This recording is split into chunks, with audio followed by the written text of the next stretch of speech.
Afternoon, everybody, and welcome to the 1:30 workshop of the Board of County Commissioners. Would you all please rise for the Pledge of Allegiance?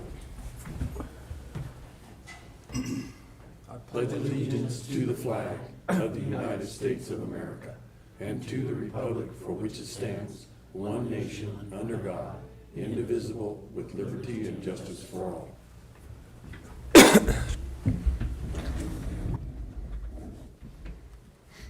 All right. The first thing we have on our agenda today is a discussion with Miss Bobbi Lock over a contract for the Colorado National Collaborative. Come forward.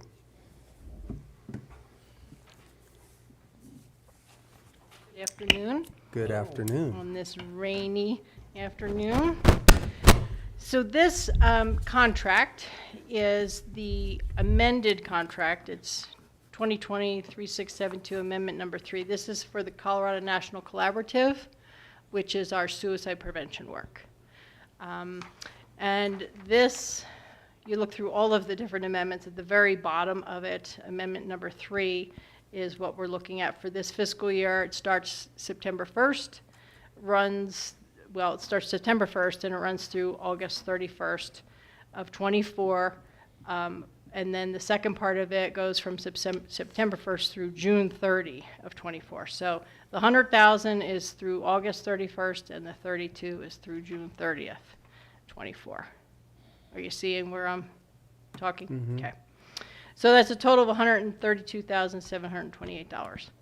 So this supports our program for the CNC, which I'm going to read word for word here.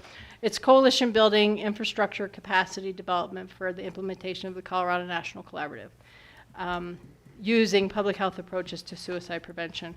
And they have a goal here, overarching goal, to lay the groundwork to reduce suicide deaths and non-fatal suicide attempts among Coloradans by 20% by the year 2024. So that's the goal that has been set. We have done a lot of work with this program. I'll just put a plug in for the Rise Southwest walk that's happening on September 9th.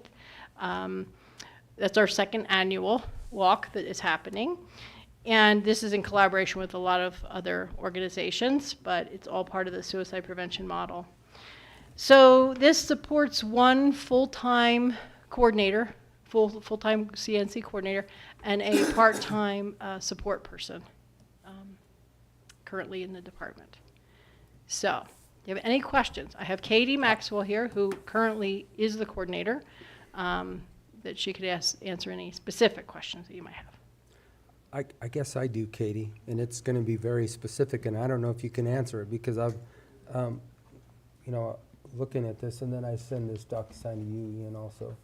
But anyway, how do you quantify 20%? Tell me, how do you know that we have reached, and how do we quantify that? How do we know that that goal is even being anywhere close to achieved when most suicides that you presented to us before, you don't even know? How do you? Well, we look at the number of suicides that happen every year, and then from that we get our rate of like how many per 100,000. So what we want to see is how many suicide deaths happen in Montezuma County. We want to see that number decrease by 20%. But you bring up a good question because it's compared to when. So you kind of have to pick a time period that you want to compare it to. And that's, so the state actually has the same goal. That's where it's coming from. We have the county-wide goal, but they have the goal for the state. And what they're comparing it to is actually a little bit unclear what time period they're looking at. And for us here, we have a data work group that's kind of a little more data minded, and they are looking, initially I think we were thinking about like probably the last 15 years and taking the average of that time period, and then every subsequent year after that, like this year and next year, looking at how the number of deaths compares to that previous 15 years. So that's kind of what we're thinking right now. If your next question is, has it changed? No. Well, that was going to be the next question, because that's a long period of time. I was just curious. I mean, when I read that and looked at the goals, I'm like, okay, well, how how do you know? It's How do we know? How do we know that we're actually getting where we need to be? Yeah, well, it's an ambitious goal, and we also, they said this before COVID, and so we don't know what the impacts of COVID are going to be. And George would probably know better than me, but I think it's like maintained about the same, right? Okay, he's saying this year has gotten bad. So he, like he has the number, and then it's up to us to try and figure out like what that window is we want to compare it to. Whatever makes the most sense. Well, I mean, if you keep moving that window, I guess that's my concern, is if you keep moving the window to make the numbers, Look good. yeah, I mean, are we really doing what we need to be doing? Yeah, we would like to have a specific window that we're going to keep comparing it to. And I think the reason we chose the previous 15 years was because there was some variation, and in a small community, like if you have 3 more in 1 year, that really changes the rate. So you kind of want to look over a longer time to get a better average. So that's why we're thinking, and the reason this program started and we have this funding is because of the last about 20 years in this country that the rate has just been really increasing. So that's kind of the period we want to compare it against. So, okay. And our county was chosen in the beginning of one of the 8 counties because we had one of the highest in the state. So that's why we are doing local data, so we can gather our own numbers. This 20% is a state goal. Right. That's not necessarily our goal, because that's a statewide. Okay. We're trying to look at our own numbers and looking at our own trajectory. So. Yeah. Okay. That was my question. Did that kind of answer it? Mm, I know it's not I an don't- ideal answer. Anytime that you're dealing with data, you're making those decisions, right? And so our data work group is trying to figure out what makes the most sense for our county. And I'll be honest, the other struggle is getting data. So it's hard for us to know what we're talking about when we don't have, and I think you brought that point up, is that we don't necessarily know what we're looking at, the full picture. And so we've been primarily focused on just getting more data. And so that's frankly where most of the attention has been put. all right. Questions, Commissioner? Any other questions? No, we don't have any right now. Okay. I guess, Okay. All right. Thanks. all right. Ian, you've looked at the DocuSign? Yeah, I've looked at it, I'm comfortable with it, it's just extending the contract that was in place, really. Okay. Mhm. Exactly. Sounds good. So just one last, you don't need me here tomorrow, right? Okay. Right. And then I just wanted to just briefly introduce to you, I have Ashley Wilson here, and she is the incoming Pagosa Public Health Department Director. So Archuleta County Right. Public Health Good for you. Director. Currently interim is her label at this point in time, but she's kind of spending the day with us over at our health department. So, oh, never mind. I was going to make a joke, but Warren would probably hang me if he heard it, so I'll stop. Okay, thank you. All right, thank you. And good luck. Good luck. Okay, next up, we have our assessor, and she's going to talk to us about Proposition HH. Henry. Yeah, Buckle up. Well, I know we're wanting numbers. I don't have any yet. get it, It's on. I know, but get it closer, yeah. Everyone wants numbers. I don't have any yet. I just started down the road of getting all of the computer reprogrammed with all of the House Bill 283's assessment values, the 15 and the 30% off on real property, the 30,000 off on commercial property. Getting all of that done, getting my early reporting done for the 15th of September. So basically what all of this has done to the assessor's office and is going to do to the assessor's office is create tons of more work. So much that I don't even know how it's going to be possible to do. Okay. So what is the state telling us? I mean, this goes on the ballot in November, right? The HH goes on in November. If it passes in November, everything I'm doing right now currently is null. I'll have to redo everything in November. Mm-hmm. They are talking about changing the actual calendar dates that everything's due. So they're pushing stuff back, what looks to be about a week to 2 weeks on most of the things. So like the values and levies get certified on the 22nd by you guys, it'll be the 12th of January now. So it's, at first they were saying like a month, and it's not gonna be. It's gonna be probably right at a week to a week and a half on most of the extensions on the dates. I will have to then go in and do, take the $15,000 and the $30,000 off of everything, give them a flat, I believe it's $50,000 off their actual value. Nothing can drop below $1,000 in assessed value, so I have to make sure none of that's going on. If it passes also, they are going to be implementing some new ways, classifications if you want, of how things will be working. We'll have primary residence, which what the state said is it's a way that they're going to start to establish what they're going to do with the VRBOs and everything going forward. You get your primary residence real property application, you fill it out, and then with that, if you're approved, and the approval is running through our office, so we'll have close to 15,000 applications in our office in 2025 to view, approve, just, however we're gonna, and I don't even know how this is gonna happen yet. And then they will get a $40,000 adjustment if it is their primary residence.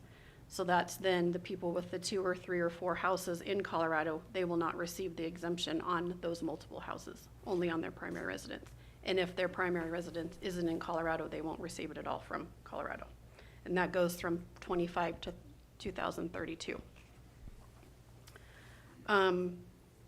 They're changing the senior exemption to where they're calling it a traveling senior exemption.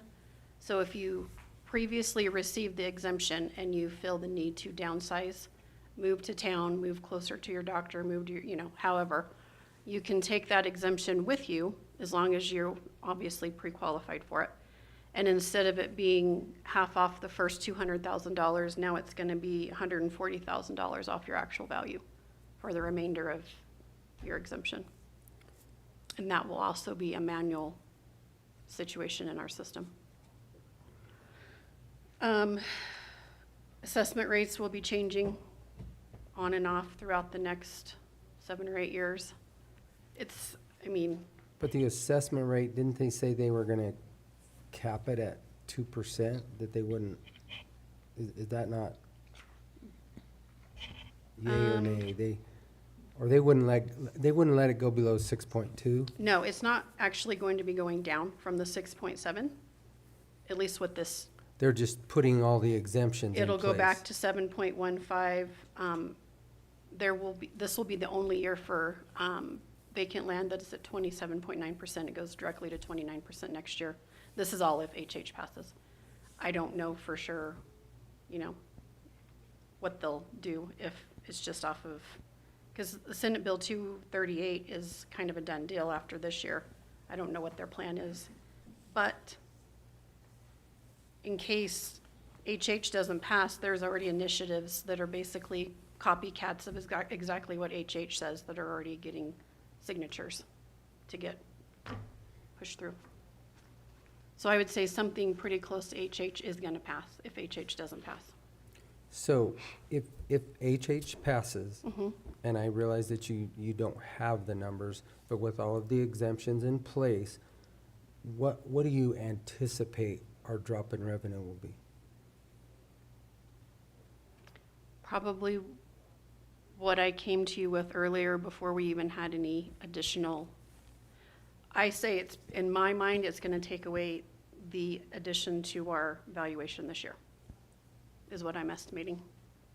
Pretty close to it. It'll probably be flat to what it was last year.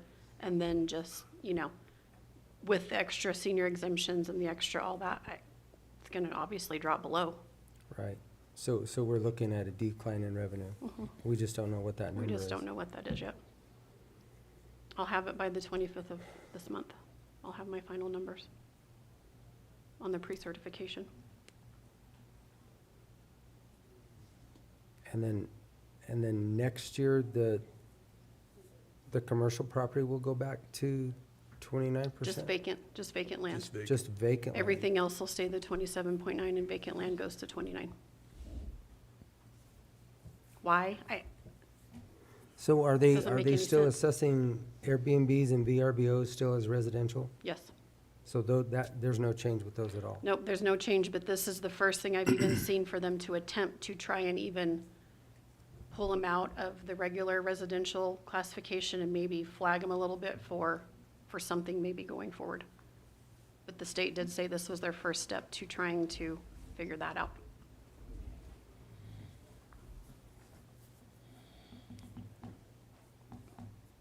This is one of those questions you can't answer, but how's the state plan to pay for all this additional personnel that we're gonna have to add? I have no idea. They're not planning on helping us pay for any of it. I figured that. but- Because the backfill for, that's the part of my reporting is now every year I have to do this spreadsheet on every entity to figure out if the increase in their valuation was 20% or less, to know which percentage of their backfill they're going to get. And being county general, I don't think we would ever qualify for backfill.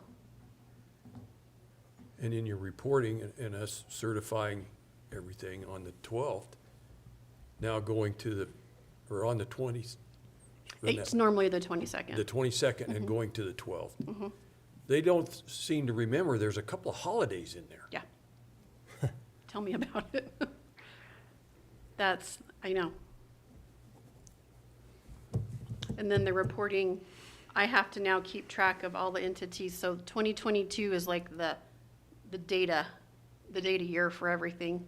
And this reporting will go on until 30/32, but everything's gonna be based off of 2022's values, not even 23.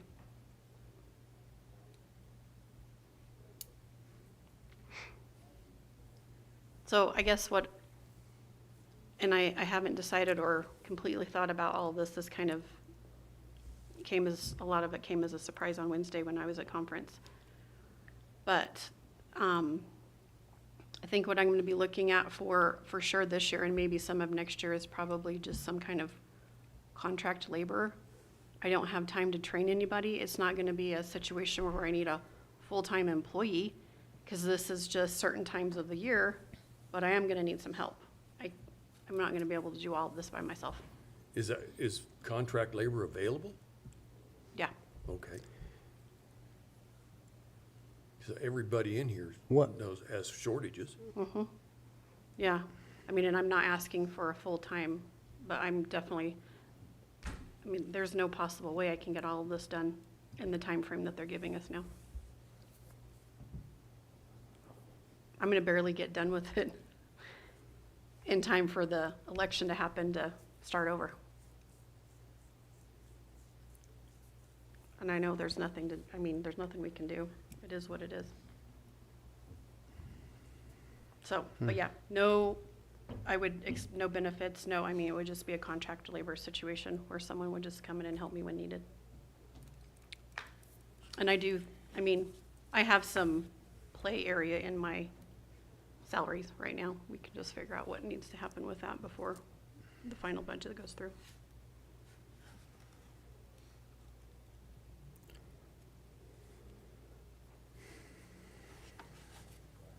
Nothing but good news. Nothing but good news. So basically, for us, if this decreases what I think it might decrease, then we make the decisions of what do we cut? Yeah. What do we start cutting? What? And the unfortunate thing too with it is they've put such a long time frame on it. It doesn't make it easy at all to even plan. What are the to plan polls ahead. saying? Everything that I've seen says HH is gonna pass. it's gonna pass. All right, well,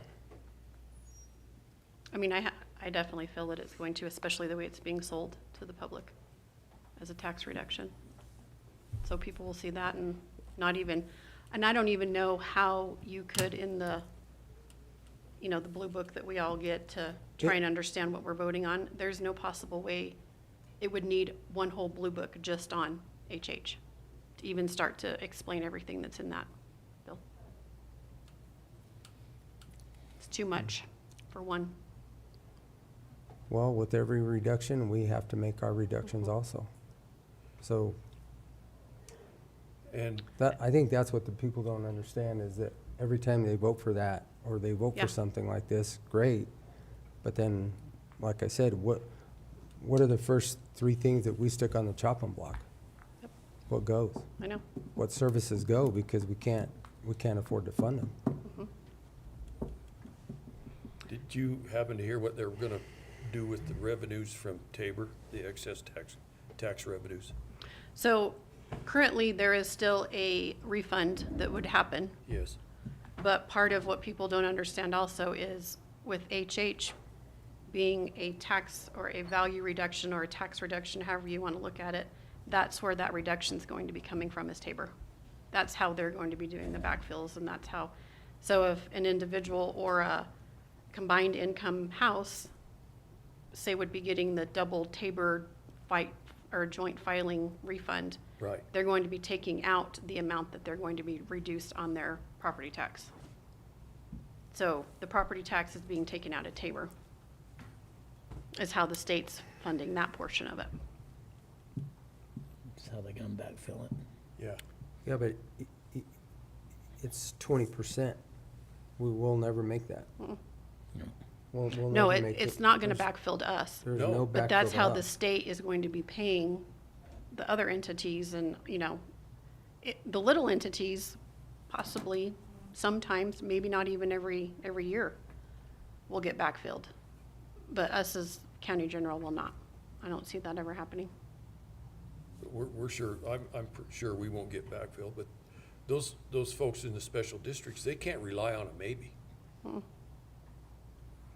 And I have no idea what their plan for backfill is, when those payments will come out, when they're gonna, you know, I don't know.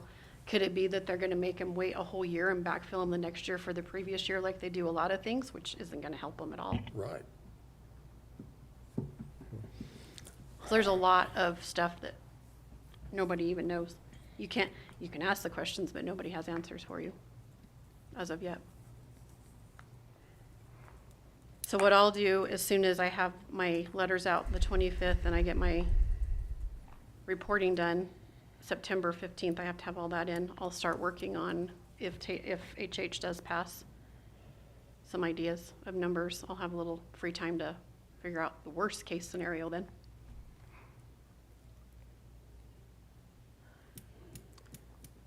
Well, I think we have a pretty good idea of what we're gonna have to cut, just off of your original numbers. But this is a good, I mean, this cleared up a lot of questions for me, so if you guys go through the slideshow and, I mean, if you have any questions, I can try and help. Or the state said that if you guys had any questions, we could email. But, I mean, the burning question is, what? Yeah.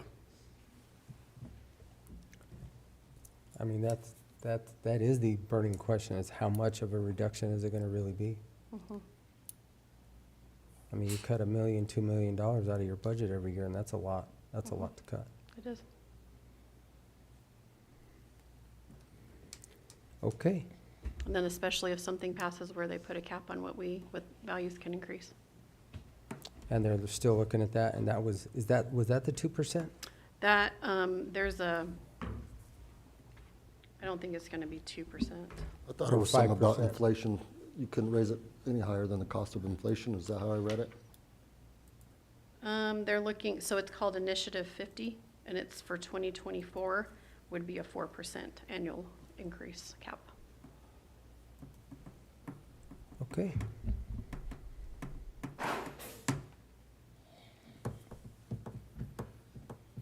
Do they, And they are circulating that and getting signatures on it already.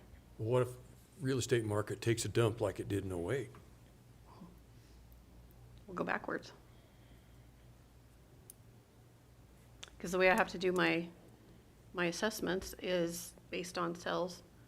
And if there are no sales and it's only foreclosures, I have to use those for sales.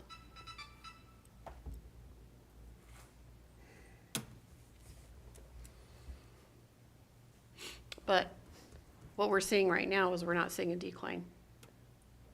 But Right. by 25, we might have, if it happens, there could be some of those declined sales. You know, the sales data could decline to where in 25, we would have a small reduction. But what'll probably happen, if it happens, will be just like last time, where we show an increase in values when people are being foreclosed on left and right, and then we'll have that in-between time where our sales data doesn't catch up to what's going on. They do anything with oil and gas Like, what do you mean? as it relates to Kinder Morgan? I mean, they're subject to all of this anyway, but The only thing with oil and gas that did change was the tax rate on the personal property. okay, Tax rate on the production didn't change. okay. So it just went down to the 27.9%, and production's still at 87.5. But as we all probably know, the price of oil and gas is down. So I don't think our production's down, but the per MCF price is down. But fuel prices are way up. Yeah. Yeah, it makes a lot of sense. Okay, I'm good. Okay. Thanks. Yeah, we will quit. We're gonna see more of quit you before inviting this you is back. done. All right, next up is Farmers Telephone, and we're gonna talk about a capital project fund grant. Mr. Blackford? Yes. You guys hear me? You bet. Yep. Very good. Well, it's good to see the commission. I know last time I came here, I had to apologize for some things that happened previously. So I know Mr. Candelaria was not here at the time, so I did want to personally apologize for some past behavior and tell you that all we can do is put action in place and do the right thing. So I'm here today to really kind of talk about kind of the next chapter of internet abroad. So as many of you know, a lot of money through the infrastructure bill has been put out through the Treasury. The first iteration of that is called the Capital Project Funds, CPF. It's a grant opportunity for internet service providers to be able to reach unserved and underserved folks. We've identified a number of locations within our own exchange footprint, and this, just to remind you, Jim McLean and his team did identify locations in the ITN in and around Cortez. This is actually outside of that zone that was identified. So these are in the very far reaches of our exchange in northern, northeastern, northwestern Montezuma County, including the Dolores River Valley. As you can see on the slide, essentially it's going to, if we were to win the application, it's approximately 173 unserved and underserved living units that we would actually be able to reach. And so it's a really neat opportunity when you start thinking about leveling the playing field. We all saw that through COVID, kids having to travel into town, maybe to connect to a wireless device, whether it's smart farms, whether we're talking about economic opportunities for people to sell things online, entertainment, education, all of those things, being able to go and take online classes. The kids and the folks that live out in the very far reaches of the county struggle with those things. And so this is a really neat opportunity to build out in some very, very expensive locations. You'll see those identified kind of in that highlighted green color. The approximate cost to build out to many of these locations is $30,000 to $40,000 per living unit. So no company really can actually make a business case in most cases.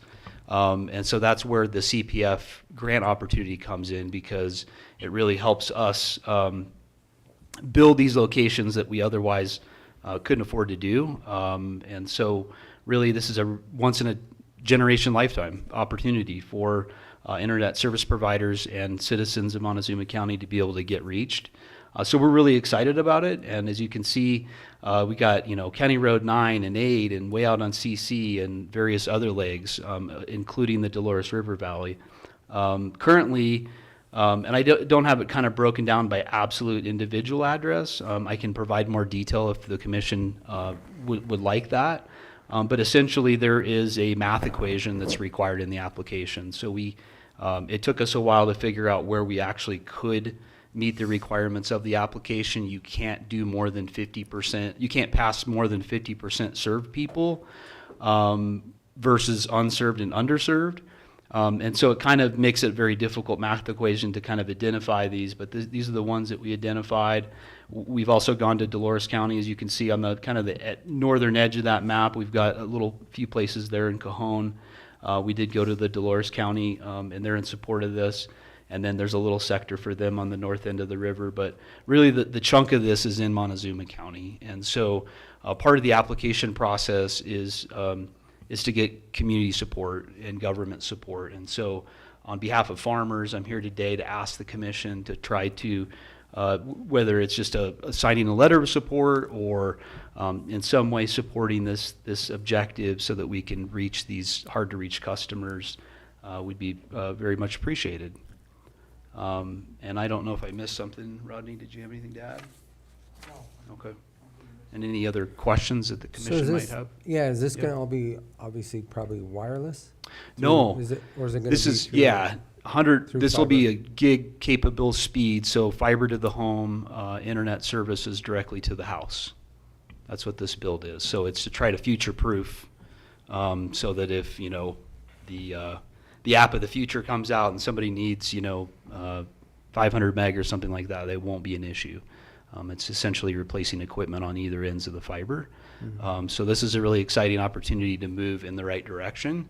But again, otherwise, without these kinds of funding mechanisms, it would have to be wireless. But in actually most cases, a lot of these locations right now is very difficult to serve even with wireless. And even if you look on maps like Starlink, a lot of these customers, I live out on County Road 11 and I can't get Starlink, right? So without farmers and rural telco being able to provide these kinds of difficult build outs, I wouldn't have service at my house, so. So is this gonna be through pole attachments, or is it gonna be all new underground conduit and cable, or? Yeah, great question. Most of it will be underground, buried. There could be scenarios where maybe we have to look at some poles. We don't want to do that. That's not ideal, but sometimes when you look at cost and maybe you run into a mile of rock or something like that, you might have to set poles, but we're hoping to be able to do it all underground in conduit, 100% fiber. Okay. Question? No. Question? Okay. So basically, you're looking for an LOS. Yeah. And I do have a templated letter of support, if that's something that you guys would prefer, if you're willing to support this effort, or if the commission wants to draft their own letter. Yeah, you When- can just send it to me and Okay. via email. And When does the grant application So, close? When does it have and to I be do submitted? apologize, there's I some didn't- changes to this, so the CPF got moved. It was August 21st was the cutoff, and now it's being September 20th or 21st is the deadline. Thanks, Jim. So, September 21st is the deadline. And they did change a little bit of the verbiage on the unserved and underserved, so I apologize, I didn't update that on the slide. They've actually only have two categories, unserved and underserved, not the priority underserved. So that was a change to CPF after they launched the application, so a little bit of a change there too.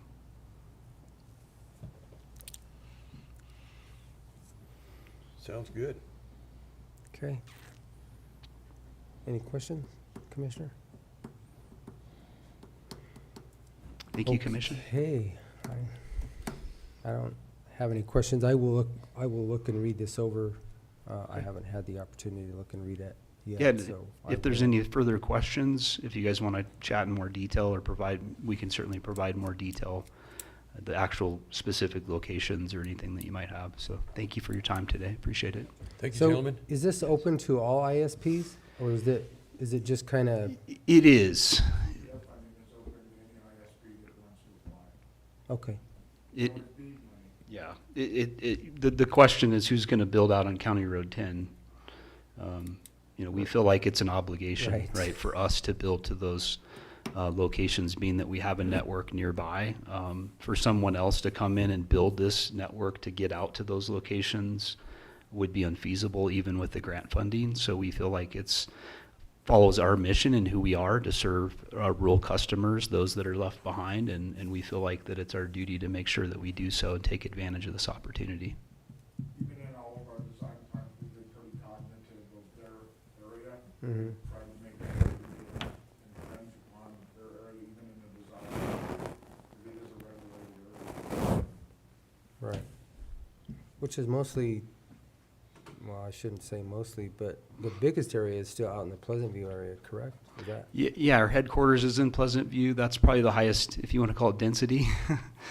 But we serve all over that area, all the way up to kind of the edge of almost Dove Creek. So, we cover that whole section of the county, including into Dolores County, all the way pretty much to almost the Utah border. So, Okay. and today we serve a lot of those customers on copper DSL where we can. Some of those locations are, maybe a customer gets a meg, so maybe they can check an email. That's about the limit of what they can do. And so this really should level the playing field for those folks out there. So, All right. Thank Well, you. If you'll get that to Travis, we can look it over and Okay. with Thanks, our Travis. attorney, and then if we want to draft our own LOS, then we can do that, and we can make that decision tomorrow. okay, thank you, commissioners. All right. Appreciate your time. Thank you. Thank you. Appreciate Thank it, you. guys.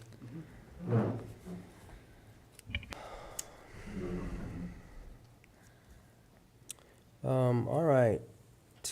Next we have conversation about a backup vehicle. Mr. Deavers. Mr. Deavers.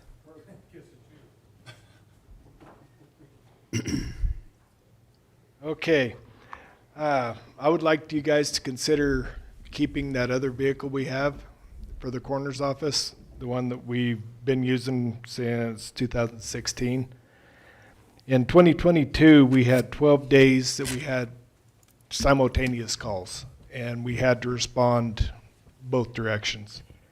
We had 2 calls where we had more than 2 decedents at one time, and you can only transport 2 at a time. So we have to have another vehicle for those calls also. Out-of-county transports, I had 3 of them in 2022. That'd be going to Grand Junction, Colorado Springs, Durango. If somebody passes away from an accident, crime, or infectious disease, it gets transferred back to the county it originates in. So we have to take jurisdiction on it, so we have to go get the individual, bring him back for the autopsy, whatever we have to do for the investigation. Had 4 calls where the deputy that I wasn't on or the call I was on needed help with. I had 2 transports to Durango for cremations. Those are for abandoned bodies. So whenever I go with the pickup out of town, if we have a call, we don't have anybody to take care of the call with the vehicle at that point. And then I also had 4 trips to Durango for taking bones and stuff over for our forensic pathologist or anthropologist to look at. In 2023 so far, we've had 4 days where we've had 2 calls at the same time.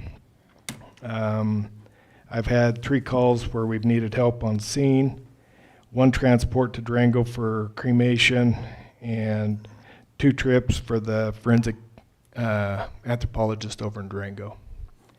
And every year the transports are increasing, and some of that may or may not be because the funeral home here, and about 3 years ago, they probably had 98% of the business here in town.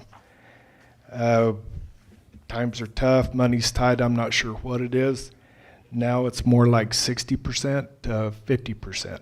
So other funeral homes are taking 40 to 50%. And normally we have to transport. If the family doesn't know or we can't reach the family at the time of death, we have to transport. So last year, we transported 88 out of our 164 calls. That was 54% of the individuals we had to respond to, we had to transport. And so far this year, it's up to 60%. We've done 54 out of 90, or 91 now, which would have kicked it up another call. Both trucks are fully set up. It wouldn't cost a penny, you know, to keep the other one, with the exception of the insurance, which is $768 a year. And whenever we got the new truck, it didn't cost any money for radios or lights. I got with Cortez PD, and they donated radios and lights for that truck just to keep the cost down for here. So that didn't cost any extra for that. And, you know, if we have an incident, what if the truck breaks down that I have? We don't have anything for a backup and I have to transport. I don't know what we would do. I can't check out a pool vehicle, you know, for transporting. Or if I hit a deer, elk, horse, cow, I mean, we're out all hours of the day and night, and we've been lucky so far. We haven't hit anything where a vehicle has to go in the shop, or if it's totaled. It took 20 months to get the new vehicle in. So what do we do in a situation like that? And hotels, they won't come pick anybody up unless they are doing the service. And they have to have a family member say that they are going to be doing that. So we don't have anybody to transport. So we'd need it for a backup and insurance policy, I would guess. Any questions? No?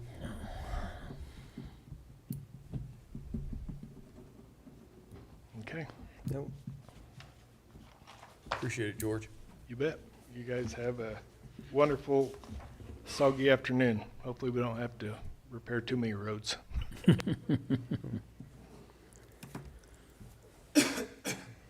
All right, now we're going to talk about a Chevy Tahoe. This is Mr. Nowlin.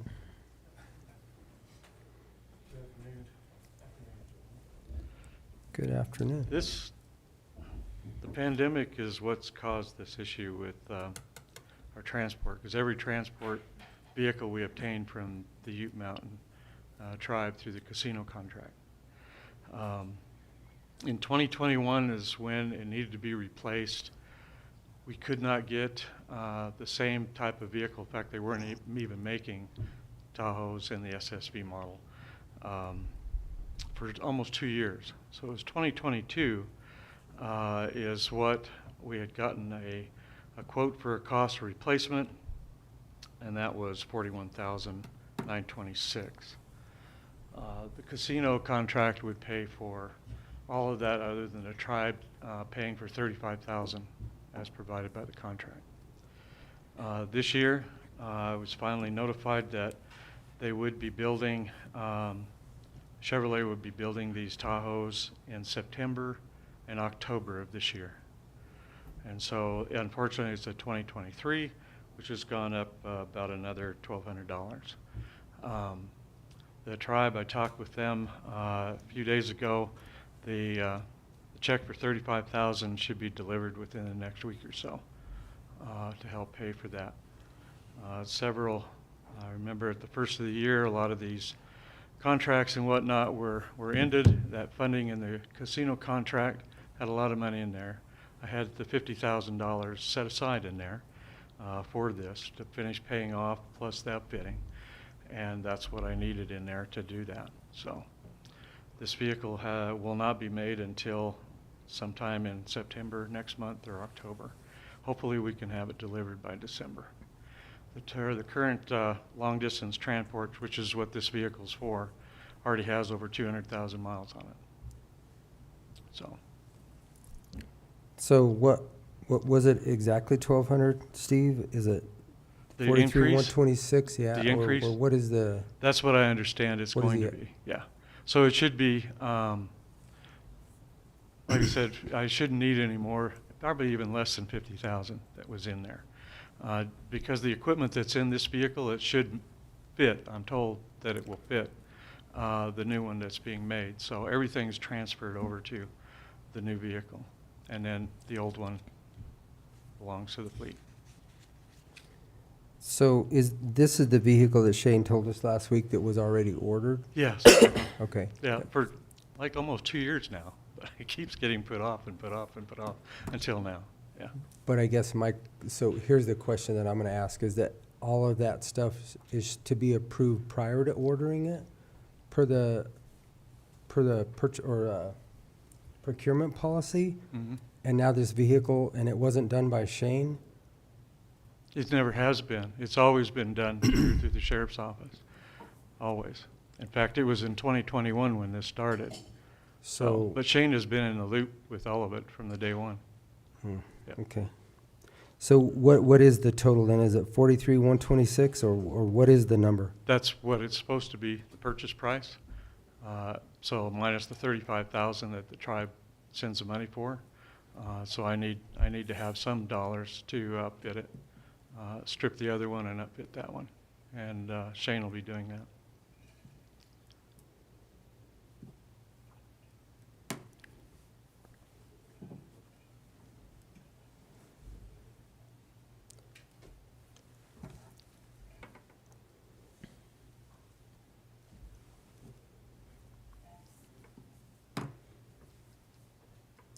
So basically your ask is $2,126. $8,126? I'm asking what, 8,000? You said that with the addition of the $1,200 to the 41,926 makes it 43,126, Right, and you're getting 35,000 from the Ute Mountain Ute Tribe. right. So you're asking for $8,126. If Is that- it's that, yeah, it could be a little more, it could be less. I don't know what the cost will be. There should not be anything that will be changed inside this vehicle. Where the equipment that we have in it now can be transferred over. I understand that, but I'd like to know what the cost of the vehicle is. From what I understand, it's gonna be like 43,000 something, so. It retails for 49 to 51. So is that coming out of capital, or where are you looking at taking that out of? Well, it was gonna come out of the casino contract. Okay. That's where the money was at.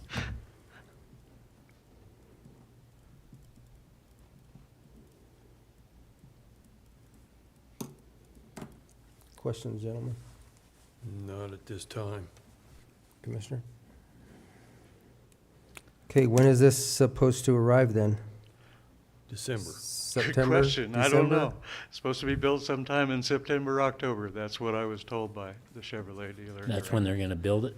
What's that? That's when they're gonna build it? That's when they're gonna build it. So So hopefully May. we'll see it in November, first part of December, I'm hoping. Yeah, well, I'll bet it's the first of the year. Yeah. So Wouldn't I hope we get it surprise me. before the end of the year. Then it's all over and done with. So. This thing has been a nightmare, trying to get Chevrolet to build things, and get in on it, so. Okay. Other questions? No. None? All right, Thanks. thank you. All right, Don't leave. don't leave. Next, we have a proposal of the Dolores contract. This is kind of new. It looks like this was totally rewritten. Ian, have you had a chance to look at this? I did look at it, yes. So,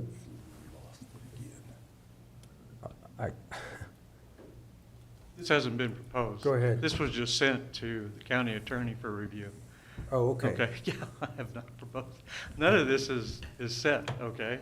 That's up to the town board and whatnot, whether it happens today or next month, whatever. So, I understand it's supposed to be discussed tonight. Well, it doesn't take effect, I mean, It obviously doesn't until take effect until 2024 anyway. Exactly. Okay. There's no rush in this thing. Okay. But this is, I didn't send this to have this proposed to anybody here at the Board of County Commissioners. I just sent it to the attorney to Okay. review and make sure it was And I okay with and I him. apologize for that, Steve. That's okay. I got it in my email and I looked it over for the legal stuff and then just sent it out. That's so it. I apologize. No, I didn't don't worry, realize. don't apologize. So, Just, I yeah, didn't know what the time frame was, so I looked it over and it looked good Yeah. to me. And yeah, it's just so- all three attorneys needed to review it, and Okay. that's what I got Okay. last week, so I just forwarded it to you. Okay. That's all. So that's probably on me. I have no idea. I forwarded it on to Travis. I thought it was something that we needed to move Not forward yet. and No, move through no. and discuss. So my fault there. Yeah. Looks like we've got to approve it before the 15th of Exactly. December. Well, so then let's talk about it, because their number is not what we talked about at all. 250,000 is not the number that we arrived at. Yeah, I think that's So- definitely a fair and just price, though, for what there is. Yeah, I do.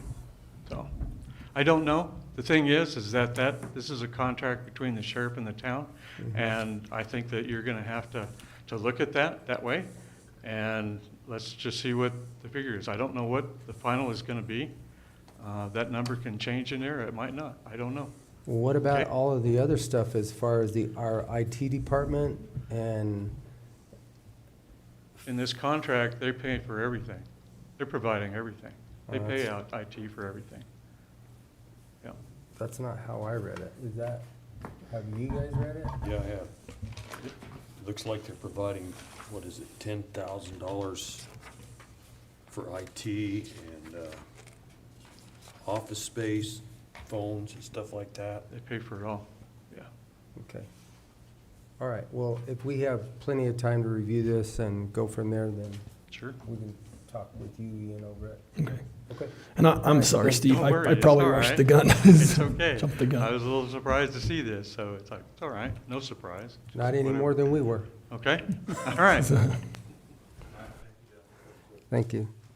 Okay, moving right along. Next, we have a presentation by an Upper Road 42 Water Association.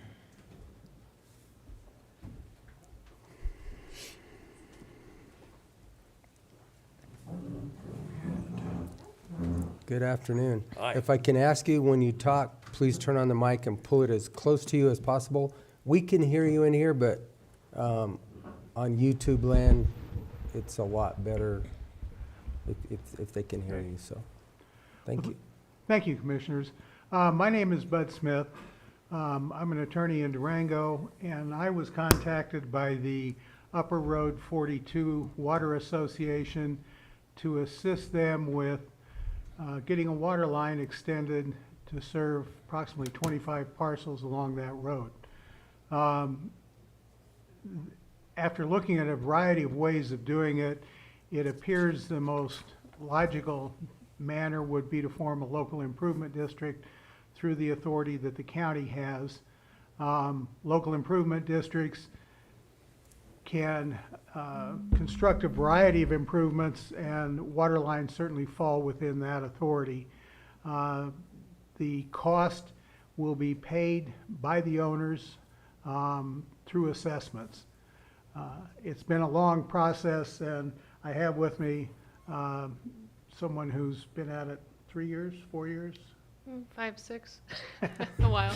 So she can answer your questions on that. I'm certainly happy to answer any questions on how the local improvement district works, but it might be better if you kind of hear how they got to this point and why they feel they need the county's assistance in moving this project along. Okay. Sure. My name's Laura Rick, and I'm the Vice President of the Water Association. And I have come to you before when we had to do a land subdivision for a water tank site. It was a little while ago.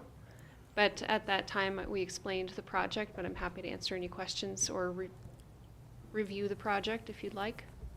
So, I mean, I looked it over, and it pretty much makes sense, but for your LAD, what's your time frame of your taxes on that district? I didn't see that, or maybe I just scanned through it too Sure. quickly.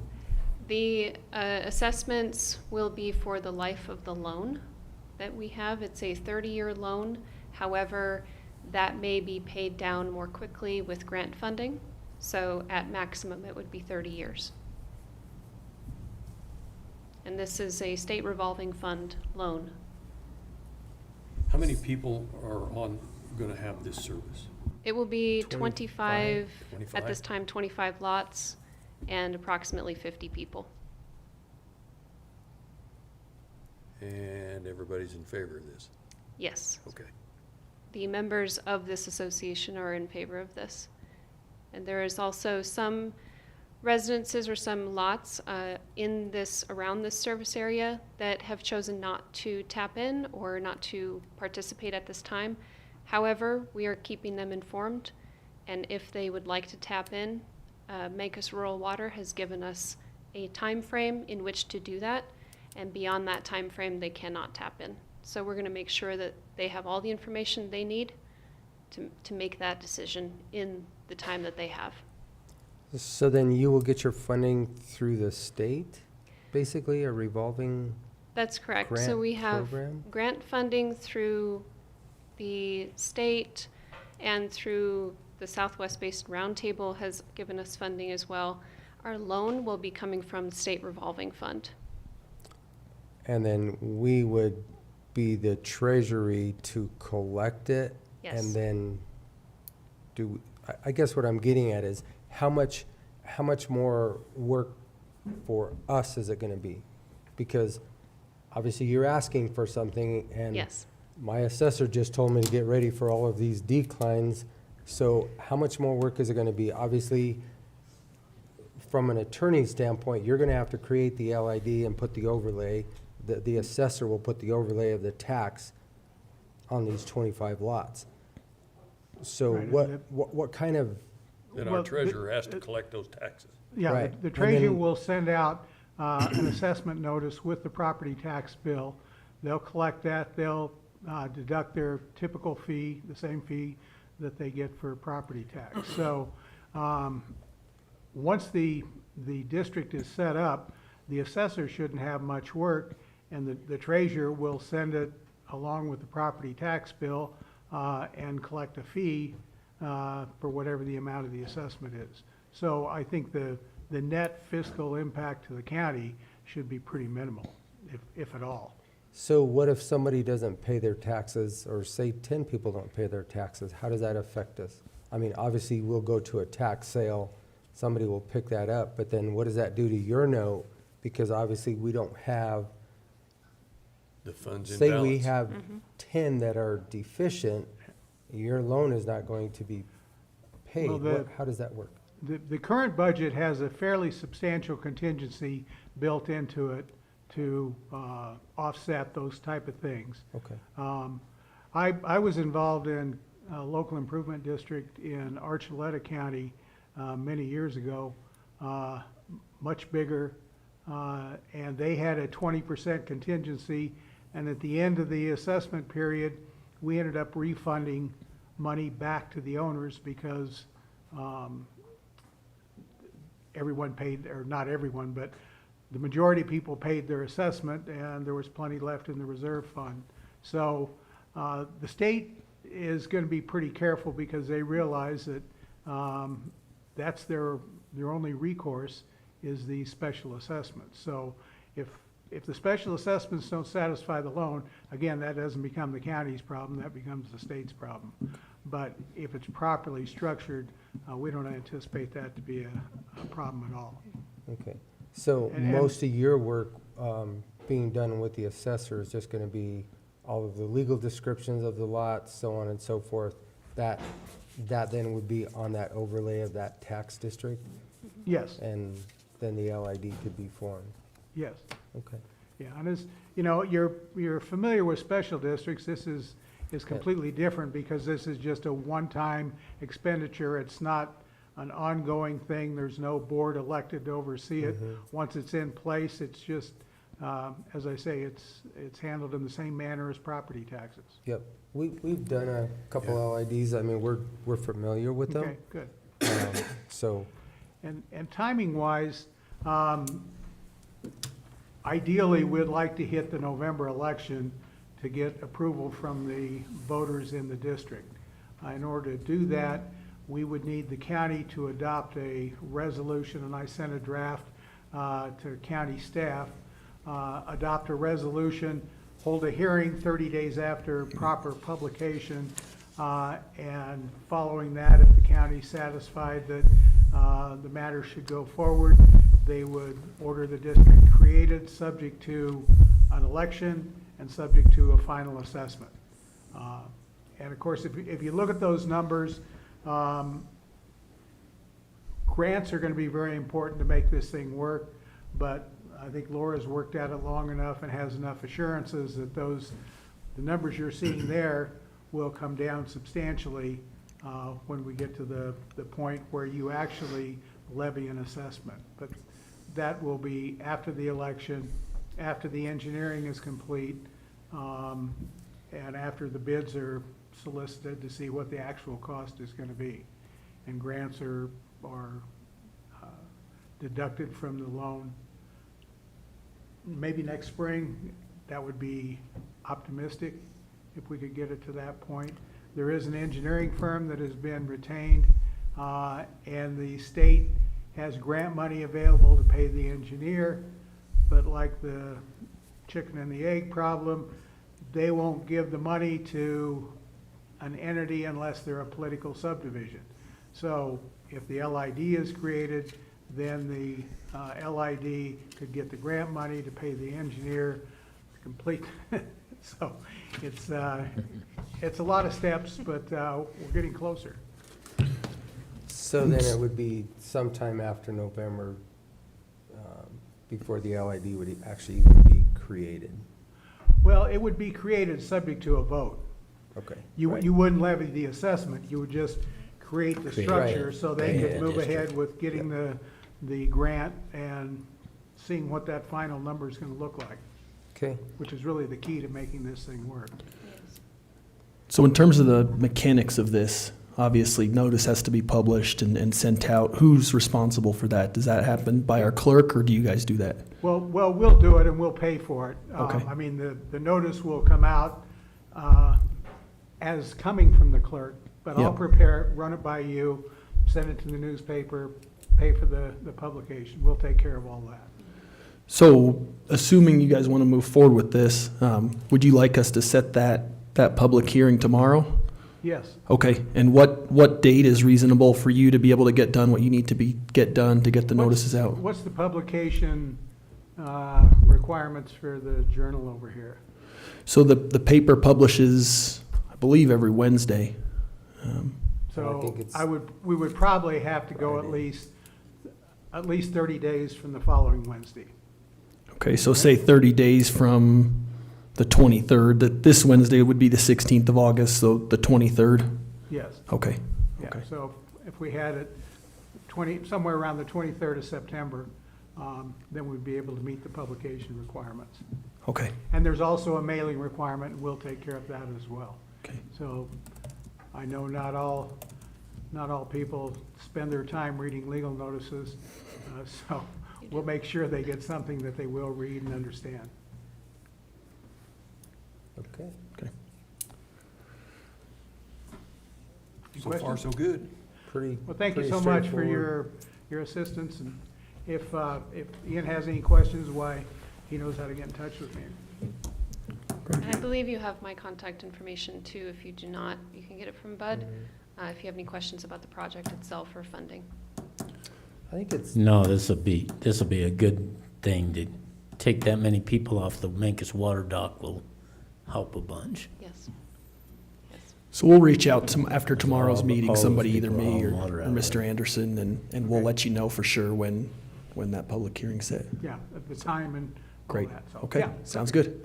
Thank you. Thank you. You guys have a great day. Let's see, next we're gonna talk about the Fairgrounds Solar Project. Mr. Dobry, come on down.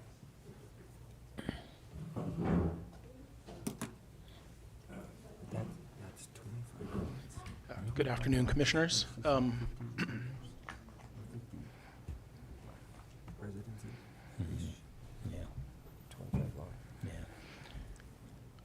Good afternoon. I just wanted to give you an update, kind of a general update and an update on the Fairgrounds Solar Project. I appreciate you being able to have me do the update today because I won't be available tomorrow. On the Fairgrounds Solar Energy Impact Fund grant, we were awarded $336,000. After that, we reached out to Empire Electric to extend our authorization, which they did through May 1st of 2024. So we should have plenty of time to get it built by then, even with the winter. We will, after speaking with the county attorney, we will need to put it out to bid to go through our procurement process and all that. We are not yet under contract with DOLA, so as soon as I have that, I'll present that obviously in your next meeting. And then the other portion of that, the matching portion, once the project is built, I'll apply to the IRS for the direct pay portion that should refund all the rest of our costs for that. So, yeah, we're moving forward on a successful grant project there. And then on some of the other updates, I think unless you have any other questions on that, I can move on. Looks good. Yeah, I mean, I think let's get it out sooner than later and get it bid on, maybe get something going even. Yeah, we're going to get the bidding going as Sooner. soon as possible. We can't contract it until we're under contract with DOLA, but we'll get the bid process moving. Yep. Yep. Because that'll take probably 60 days, Something like that. 75 days, Yeah. And then other projects that I'm working on, there is a couple of grants from the Land Water Conservation Fund that I think would be a good fit for Paths to Mesa Verde. So I'm looking at those with James. We're going to meet later this week to kind of talk about the details and figure out what portions of that we can kind of bite off with that. But with Paths to Mesa Verde, I mean, as you know, it's a large project, and we're just going to kind of bite off chunk by chunk to get funding where we can. There's also a community wildfire mitigation grant that we have met with Wildfire Adapted Partnerships, and I think there's some opportunity for them as well as for us, particularly around the noxious weed side of things and some of the roadside fire mitigation that we would like to include in an application. So I'm looking to apply for that. That'll be due at the end of October, so we still have some time on that. There is some funding available from the state to reimburse for toxicology-related expenses related to substance use and abuse. So I've reached out to them to get some more information about that, and have been working with George and Phaedra to make sure that, I mean, I know we have high expenses. It's clearly gone up, not down. So that's something that if we can get reimbursed to cover some of those costs, that would be something we'd love to do.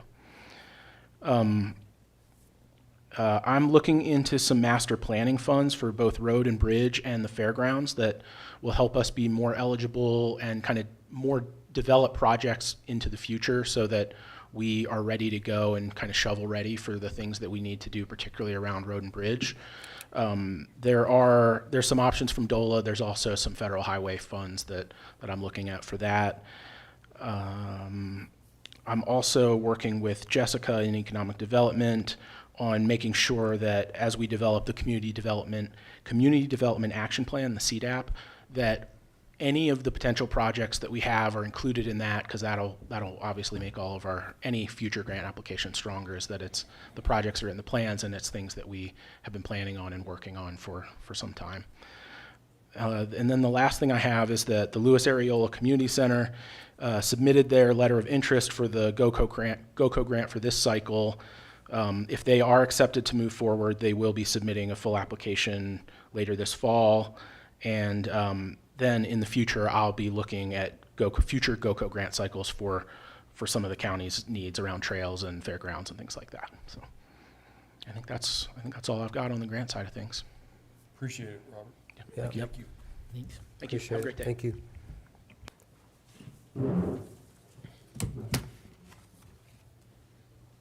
Okay. District Attorney, but they have Clarissa, and they You don't never, look like they never, One never knows where I'm gonna be. I get called to a lot of things, but here I am. can I get you to turn that mic on? There it is. Perfect. Good afternoon, Commissioners. Good afternoon.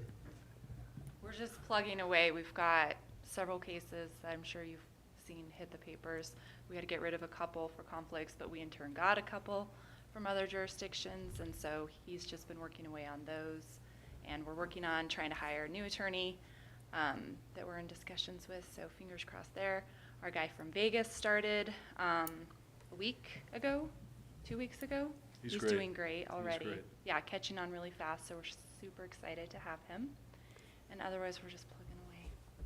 Special prosecutions are occupying some resources, probably gonna take up most of my October doing a Pagosa murder.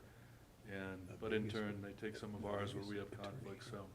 So are we down just one attorney now, We're or? down, well, we're technically down just one at the moment. We would like to have 2 more just to keep on hand as we're anticipating. We have a some- couple online part-time people.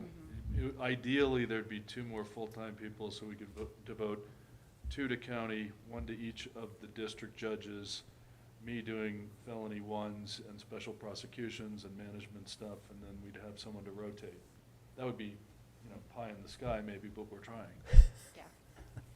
It seems like they're always a just revolving door of attorneys, so we figure if we can have an extra one on at all times would be great. If we could get fully staffed, we'd be happy, but we're gonna shoot for the stars and go for 1 more, so. I'd be happy fully staffed. Yeah. Recruiting's tough, housing's tough here, so doing what we can. We're reaching out far and wide. Housing's tough everywhere right now. Yeah. Yeah. We were It's just not- talking, because he said, people from Texas like to move up here. And I said, yes, the problem we've had with previous applicants is they look at the housing cost compared to the mini mansions they can buy for the same price in Texas, and that usually turns them away, so. But, Police departments are having the same problem. I was talking to the chief and the sheriff, and they have trouble recruiting too, because houses are few and far between. Yeah, that's it, though. okay. But no real backlogs and good people on board, and things are churning along. Good. Great.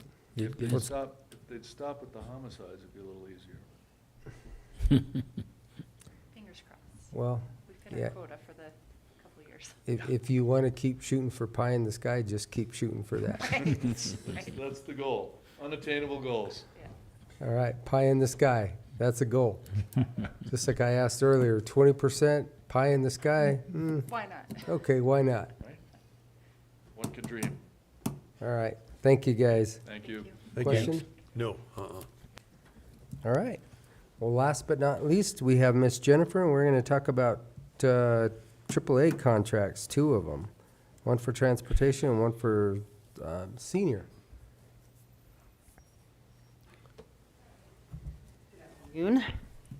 Good afternoon. Yeah, I had Christina send me the one for the senior center so I could get both of them done at the same time and get them going so we can start billing them. So did you get a chance to look these over, Ian? I did. Okay. So I asked for 50,000 from AAA this year for transportation because we will be doing that RICO trip and I want to make sure that's covered if they're not, if they're seniors, and we can do that. And we were awarded the 50,000 for transit. And then for the senior center, it kind of came in after this was done. It looks like we asked for 104, or they gave us, I don't know if we asked for it, 142,750.95. So I'm hoping that, the next year we can kind of feel that out and see what's going on with that. So, but that's it. Anything else from you, Travis, on either one of these? No. So this one was in the works, obviously, prior to you starting over there, so. Yes. Okay. Yeah, they had already received it, but it had gone to John, so we didn't know where it was. So I just had her send it back to me. Okay. So. Question? no, thank you. Question, Joe? What was our total last year? Do you know? For the senior center, I don't yet. I'm still kind of pulling things together, sorry. I have a regular meeting with you guys next week, I think, so I can bring those numbers then, if that's okay. Because I'd like to know too. I'm working on Yeah. trying to figure that out as well. Yeah. So. Well, And I haven't heard in our AAA stuff either, so how they were dividing it up. if Right. my memory serves me correctly, this was the one that got cut down to the 95? Yeah, or this- 95,000, Yeah, they cut us hard. like After COVID? 50%. Yeah. So the money transit was that way too. We got extra money from AAA and CDOT for COVID. But before COVID, the money was the same as it is now, or maybe even, I think mine's a little more pre-COVID money. Yeah. So I think that it just wasn't, it didn't make sense to me that they were saying it was cut, because it really wasn't. It was extra money we got. So that'll have to kind of look into. But, so, I mean, I don't know which year was cut or what they thought was cut, but the 142, 750, 95 is quite a bit more than the 95 or whatever it was, Like so. 95, something. And was that cut this last year? Is that what he said? 2 years ago. Oh, interesting. And it was a significant cut. It was like 50%. I think they'd asked for, and my figures could be wrong, but just off memory, they'd asked for 170, and then prior to them getting the award letter, it was like 95,000. Trying to remember when the last time we got COVID money was. I think it might have been a year or two ago. So that might be what happened, is they, COVID money was gone. That was what happened. That's what it was cut back for, because they had gotten all that extra money before, and then when they Right. cut it back to pre-COVID levels, it went back down to that amount. Gotcha. Right. But it seemed It was like not. it was hit, we got, Well, Double- and double again, this hit. is just one of the, we got hit harder than contracts, some of too. the others, or some, yeah. anyway.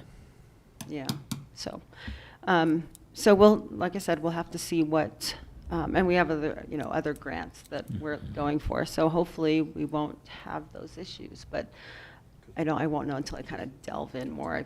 Yeah. 4 days last week. So, but I'm getting there, I'm looking around and seeing what's going on, so. So any other questions? Thank you. Yep. Do you want me to, I have clean copies, do you want me to leave them or come back with them tomorrow? I know you can't sign them today. No, we can, you can leave. Leave them. Yeah, you don't need to come back tomorrow. We'll just Just have leave it. them with Travis. We'll have it on the agenda. Okay, And perfect. as long as Ian has signed it, or looked at them, not signed them, then we can go from there. He didn't want to sign them, I can tell you that. Yeah.